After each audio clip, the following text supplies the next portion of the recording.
Justin Villet, and I teach PEGS, American and World History at Sparing Middle School. And what we are trying to do here is provide a really rigorous, accelerated history class for exceptionally gifted students. Now, next year, both sixth and seventh graders are they're both going to learn world history. And this really goes from the early migrations and Mesopotamian culture, goes through Greece, Rome, medieval Europe, Japan, the early dynasties in China, and finally the rise of Islam, Crusades, and the Renaissance. And we try and do that all kind of in 1 year.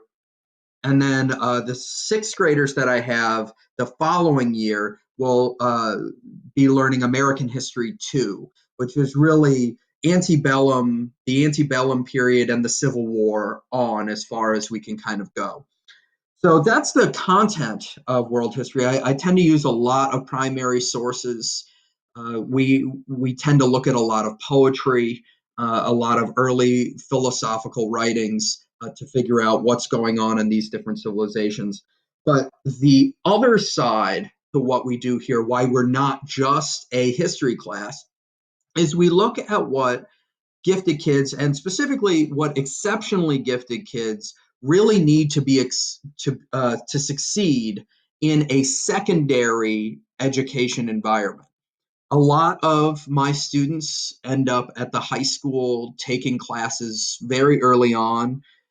So what do these students actually need to do better at those upper level classes? And a lot of the things they need have to do with something we call affective skills, also known as social emotional skills. They need to do better with executive functioning things. They need to do better with reflection on their own behaviors and being able to adapt in different situations. How to feel empathetic towards different situations, and then to apply certain skills that they've learned in order to persuade. So these are the things that we really focus on in PEG's Humanities, which is taught really in tandem with Mr. Lewis's ELA class. And it's all because gifted students usually have something called an asynchronous development, where their cognitive skills are extremely high, but their social, emotional, affective development is lower. And what we do is we keep the cognitive skills rising, but we focus heavily, at least 1/3 of all of our time, on those affective skills.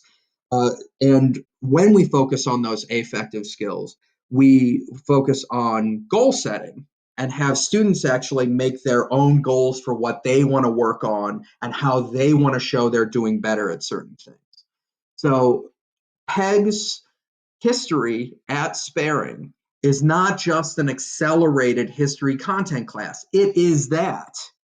However, it's also this other part of it, which helps students be ready for what high school level classes are really going to expect of them, so we can leave them in the best frame of mind and have them have the most success at those different things, so they can do what they really want to do later on in life.